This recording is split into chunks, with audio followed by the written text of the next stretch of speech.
मङ्गलं पञ्चपरमेष्टि मङ्गलं तीर्थङ्करं मङ्गलं विश्वजिन्धर्मं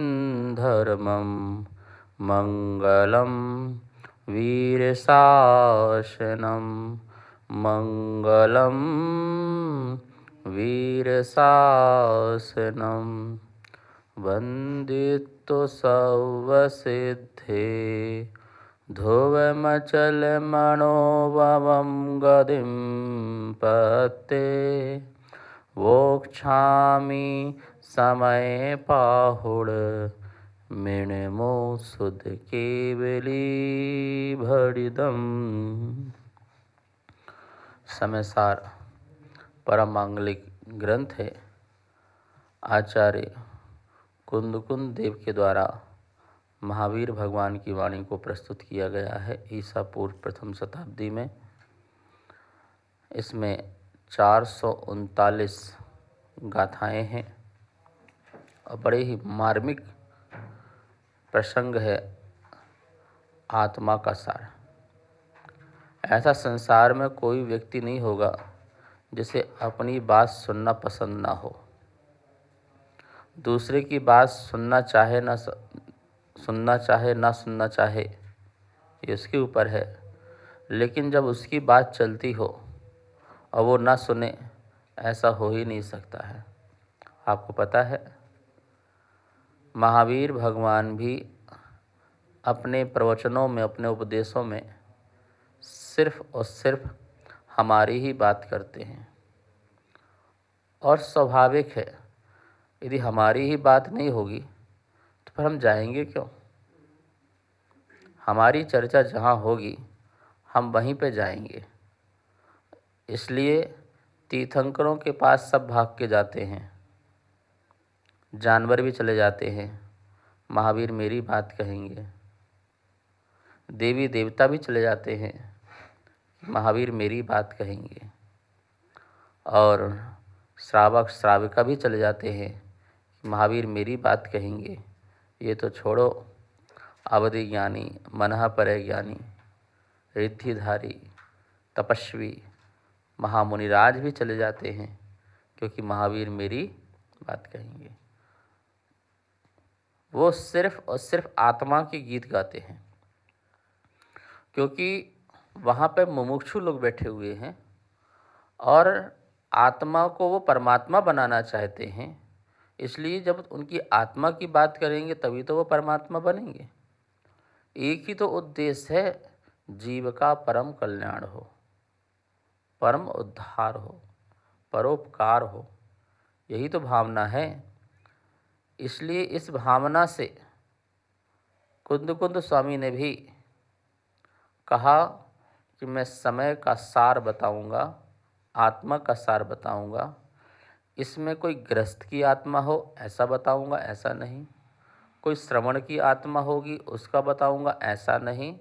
संसार में जितनी भी आत्माएं हैं, मैं समस्त आत्मा की यहाँ पर चर्चा करूँगा। एक एक शब्द को सुनते समय, पढ़ते समय तुम्हें अपनी आत्मा दिखाई देना चाहिए, अपना स्वरूप याद आना चाहिए। ये भाव प्रकट किए गए हैं। कभी भी जो कुंद स्वामी हैं, वो यहाँ पर सर्वनाम में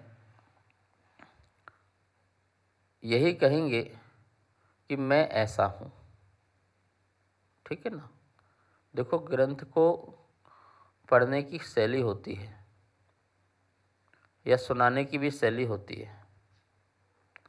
ग्रंथ में लिखा रहेगा तुम्हारा कल्याण ऐसा होगा, तो ये उपदेशात्मक शैली है। मैं आपको कह रहा हूँ कि तुम्हारा कल्याण ऐसा होगा, लेकिन जब आप पढ़ो तो उसको संज्ञा से मत पढ़ो, उसको प्रोनाउन से पढ़ो। नाउन से नहीं पढ़ो, प्रोनाउन से पढ़ो। मेरा कल्याण ऐसा होगा। अब तुम्हें उसे कैसा पढ़ना है? मेरा कल्याण, आचार्य ने तो लिखा तुम्हारा कल्याण ऐसा होगा। अब उस नाउन को तुम क्या बनाओ? प्रोनाउन बनाओ, सर्वनाम बनाओ, मेरा कल्याण ऐसा होगा। तुम्हारा स्वरूप जानना और देखना है। अब इसको क्या बनाओगे? मेरा स्वरूप जानना और देखना है। मतलब जब आप पढ़ो या सुनो तो उसे अपने में लगा के सुनना है। नहीं तो क्या होगा? तुम्हारा स्वरूप देख भाई, तेरा स्वरूप ऐसा है, तेरा स्वरूप ऐसा है, तो ये हो जाएगा पराध्याय। और हम या महावीर स्वामी पराध्याय पे विश्वास नहीं करते हैं, वो कहते हैं स्वाध्याय। पता है, श्रावक के कर्तव्य में भी स्वाध्याय, मुनि के कर्तव्य में भी स्वाध्याय, और तप अंतरंग में भी स्वाध्याय, अंतरंग तप के भेदों में भी स्वाध्याय दिया हुआ है। क्यों? क्योंकि वहाँ पर अपना कल्याण दिखता है। तो कुंद स्वामी कहते हैं या महावीर स्वामी जब भी कहते हैं तो उन्हें अपने में अप्लाई करना है, अपने आसपास बैठे उन पर अप्लाई नहीं करना है। तो बेईमान है तो क्या लगाना है? देखो महाराज जी सही कह रहे थे, पीछे मुड़ के देख रहे हैं। हाँ देख बेटा, तू बेईमान है, तेरे लिए कह रहे हैं। अरे तुम भी तो बेईमान हो, धर्म ध्यान का समय चुराते हो तो बेईमान नहीं हो, समय से नहीं पहुंचते हो तो बेईमान नहीं हो, अपने आप से बेईमान हो। ठीक है ना? तो मिथ्या दृष्टि है तो अपने में लगाओ, कहीं मेरे में मिथ्या दृष्टि भावनाएं हैं तो मैं भी मिथ्या दृष्टि हूँ। और सुनो, तू भगवान आत्मा है। तो जब ये बात कही जाए तो मैं भगवान आत्मा हूँ। तू ज्ञानी है तो मैं ज्ञानी हूँ, तू ध्यानी है तो मैं ध्यानी हूँ, तू बुरा है तो मैं बुरा हूँ, तू पापी है तो मैं पापी हूँ, तू पुण्यात्मा है तो मैं पुण्यात्मा हूँ। ऐसी भाषा परिवर्तन करके जब हम लगाते हैं तो वहाँ पर हमें अपना स्वरूप दिखाई देता है कि मैं कौन हूँ, मेरे में गुण क्या हैं, मेरे में अवगुण क्या हैं, ये सब झलकने लग जाता है। लेकिन हम शास्त्र की बातों को शास्त्र तक रखते हैं, शास्त्र की बातों को सभा तक रखते हैं, अपने में नहीं उतारते हैं तो वो सभा भी सफल नहीं होती है, वो सब पुरुषों की सभा पर नहीं मानी जाती है। आचार्य कुंद महावीर की वाणी को कितने सुंदर रूप से प्रस्तुत कर रहे हैं। गाथा नंबर 4 क्या बताया था? एकत्व की दुर्लभता। आपने कहा एकत्व तो बहुत अच्छी बात है, एकत्व तो बहुत अच्छी बात है कि एकत्व से ही आत्मा सुंदर होती है, प्रकट होती है। लेकिन उसकी दुर्लभता क्या है? यदि ये बात समझ में आ जाए तो फिर हम सुलभता से भी आत्मा को प्राप्त कर सकते हैं और सुंदरता को प्राप्त कर सकते हैं। तो दुर्लभता क्यों है? मेरी एकत्व आत्मा की सुलभता में ऐसा कौन सा बाधक तत्व है जो उसे प्रकट नहीं होने दे रहा है? ये कारण समझ में आ जाए तो उसका उपाय भी किया जा सकता है। क्या कारण है? तो क्या बताया था कल? सुध परिचिदानुभूता सौवस्य वीय काम भोग बंदिका एयतस्सु सुलम्भो एयतस्सुलम्भो नवऋणीना सुलहो विहतस्य। क्या कहा था? सुध परिचिदानुभूता सर्वस्य वीय काम भोग बंद कहा। काम और भोग की जो बंध की जो कथा है उसे हमने सुना है, उसका हमने परिचय लिया है, उसको हमने अनुभव में लाए हैं। एकमात्र जो एकत्व एयत विहतस्य एकत्व विभक्त जो आत्मा है उसको हमने सुना नहीं है, उसका हमने परिचय नहीं लिया है और उसका हमने जो है अनुभव नहीं किया है। बाकी हमने सब कुछ किया है। तो इसका मतलब है कारण कौन है मेरे उस एकत्व विभक्त आत्मा को प्रकट करने में? कारण कौन है? वो मेरा स्वयं का एकत्व ही है। और बाधक कौन है? स्वयं काम और भोग है। पूरा का पूरा निचोड़ यहाँ पर आचार्य भगवान ने दिया। दो चीज़ें, काम और भोग, जिससे आप शॉर्ट में कह सकते हैं पंच इंद्रिय के विषय। पांच इंद्रिय के विषय। पांच इंद्रिय के जो विषय हैं वो मेरे एकत्व विभक्त में बाधक है। इसलिए मुझे जो है इनसे अलग होना है। आचार्य भगवान कुंद स्वामी अब यही प्रतिज्ञा लेंगे, मैं उस एकत्व विभक्त आत्मा को आपके लिए बताऊंगा। प्रतिज्ञा तो लेनी पड़ेगी ना। ग्रंथ जब भी प्रारंभ किया जाता है या उपदेश जब भी प्रारंभ किया जाता है तो भूमिका रखी जाती है और उसके बाद उसकी प्रतिज्ञा ली जाती है कि मैंने जो भूमिका रखी है, पृष्ठभूमि रखी है, आद्य मिताक्षर जो कहा है, उसकी मैं प्रतिज्ञा भी लूँगा कि मैं जो कहूँगा, जो मैंने कहा है, जो मैंने प्रतिज्ञा ली है वही कहूँगा। ऐसा नहीं कि मैं प्रतिज्ञा लूँ और कहूँ कुछ और, ऐसा मैं नहीं कहूँगा। हमारे जीवन में यदि प्रतिज्ञा नहीं है तो हम अथवा तदवा बोलते हैं और अथवा तदवा चलते हैं। ठीक है ना। हम यहाँ प्रतिज्ञा लेंगे। कुंद स्वामी प्रतिज्ञा नहीं ले रहे हैं, हम भी यहाँ सुनने की पढ़ने की प्रतिज्ञा लेंगे। लेना चाहिए भैया। आप ही प्रतिज्ञा ले लो महाराज जी, हमें रोज इतने बजे पढ़ाओगे, प्रतिज्ञा ले लो। हम आए ना आए वो बात अलग है। अरे आपको भी आने की प्रतिज्ञा लेना है, आपको भी सुनने की प्रतिज्ञा लेना है, आपको भी अध्ययन की प्रतिज्ञा लेना है। देखो, विचारों को पढ़ कर के कोई भी व्यक्ति परिवर्तित नहीं होता है। विचारों में चल कर के ही व्यक्ति परिवर्तित होता है। पढ़कर और चलकर दोनों में बहुत अंतर है। पढ़कर सम्यक ज्ञान है, चलकर सम्यक चारित्र है। पढ़कर के कल्याण नहीं होता है, पढ़कर के जो चलता है, जो अपने में गढ़ता है, अपने में उतारता है, उसका कल्याण होता है।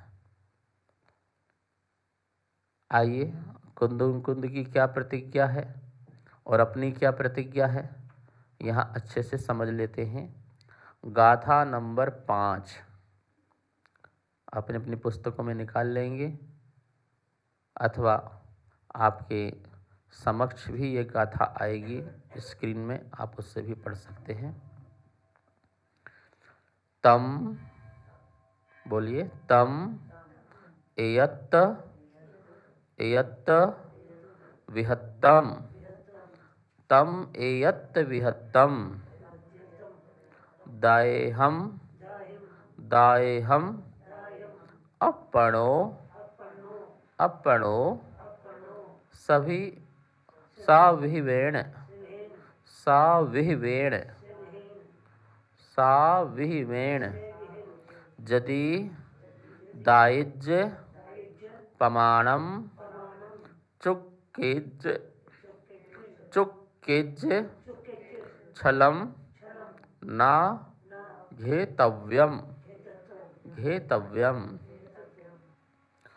तम एयत्ते विहत्तम विहत्तम दाये हम अपनो सवे वेण जदि दाये जपमाणम चुक्के छलम नघेतव्यम्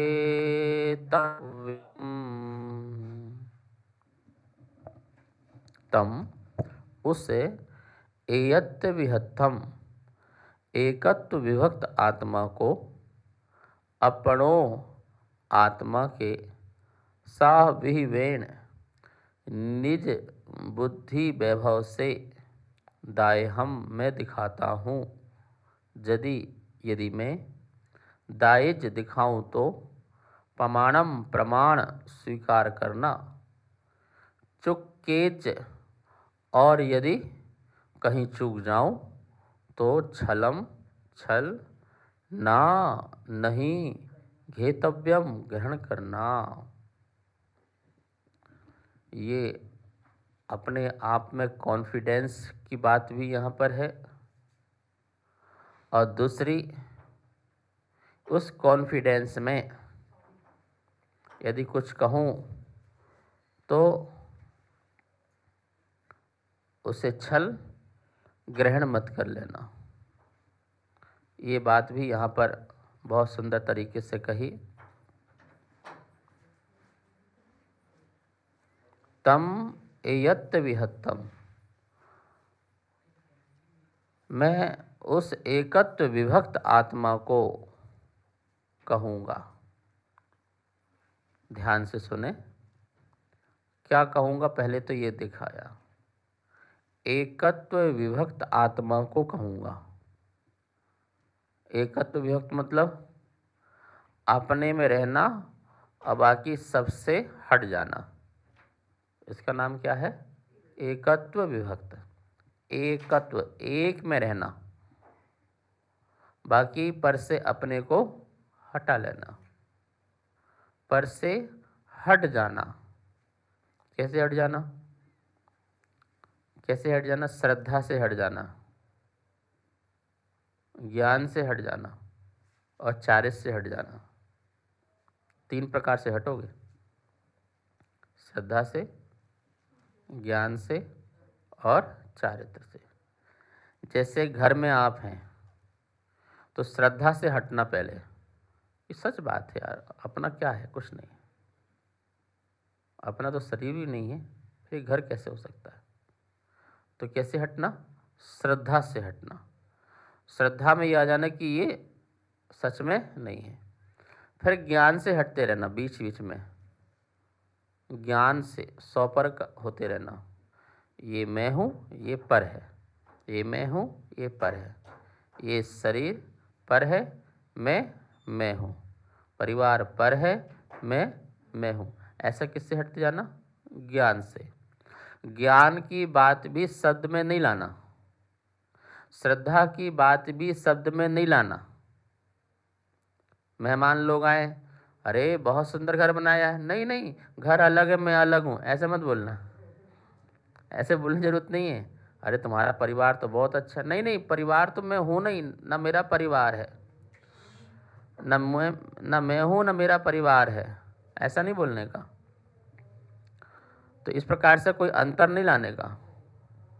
शब्द की भाषा नहीं है श्रद्धा और ज्ञान, ठीक है ना। हाँ, जब चारित्र में आओ तो खूब बोलो, चारित्र में आओ तो बोलो भी और आचरण भी करो, लेकिन श्रद्धा ज्ञान में बोलने की ज़रूरत नहीं है। वो सिर्फ आपके ज्ञान का विषय बनना चाहिए।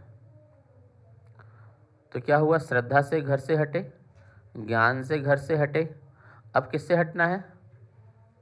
चारित्र से। तो चारित्र से जब भी हटोगे तो घर छोड़ना पड़ेगा। अब आपको चारित्र से भी हटना है ना, उससे भी हटना है तो आपको वो भी छोड़ना पड़ेगा। प्रैक्टिकल अब किस में आना है? अभी तो क्या हुआ? थ्योरी हुआ। ज्ञान में क्या हुआ? देखो, आपको पहले बिलीव हुआ, पहले क्या हुआ?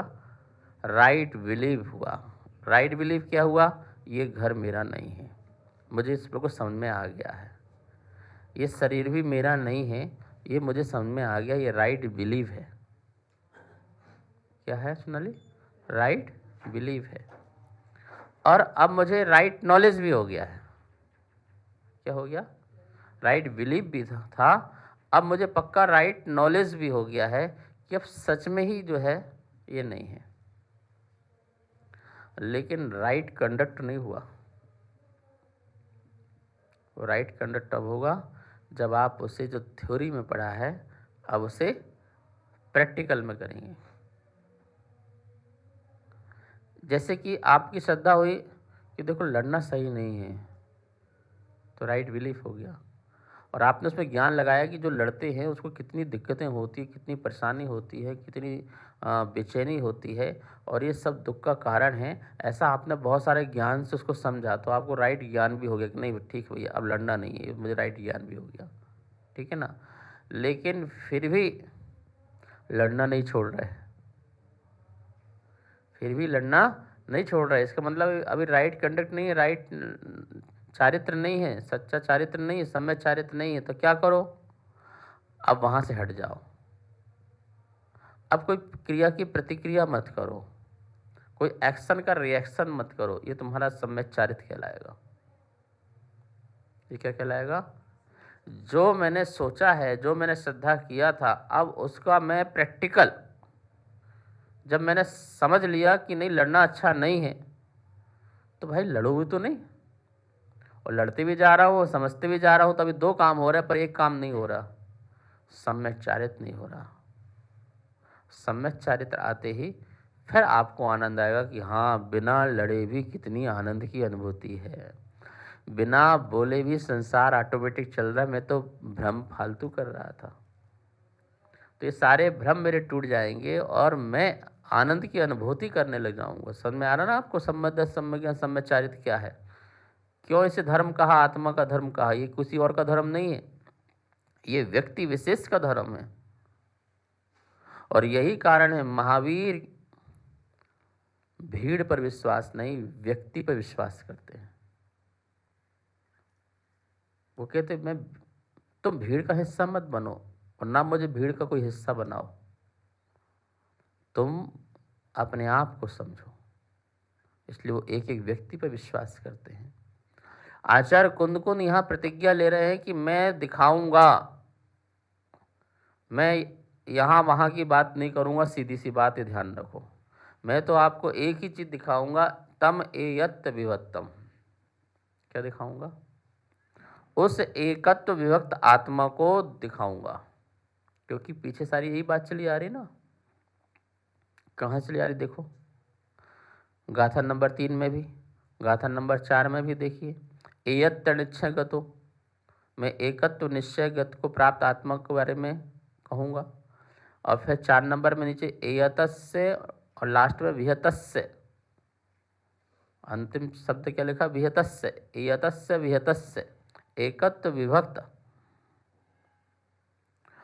और मैं प्रतिज्ञा भी उसी की लेता हूँ जो मैंने भूमिका बनाई है, तीसरी, दूसरी, तीसरी और चौथी गाथा, ये भूमिका वाली गाथा है।